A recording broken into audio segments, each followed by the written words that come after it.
In this video, let me show you how to fix Google Translate app crashing. Welcome back everyone to this new guide video. Now, the first thing that you can do in this situation, if the application is open for a couple of minutes before it crashes, the first thing that you can try out is try to delete the corrupted offline translation files. So within the application, head over to your profile, head over to downloaded language and make sure you delete any sort of languages that you have made downloaded which may be causing this issue. So once you delete those languages, you make sure that you restart the application and try to see if the issue is solved. If the issue still persists, the second thing that you can try out is try to clear out the app cache and data of Google Translate. Simply tap and hold the application, head over to the eye icon.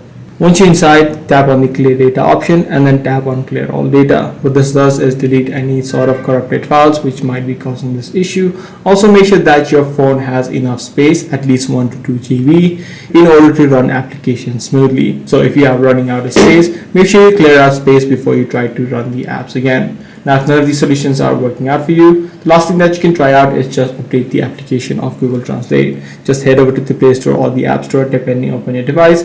Look for updates, and once you update the application, your issue should be solved. So that's pretty much all there is to it. If this video did help you out, be sure to subscribe. I'm going to see you in the next one.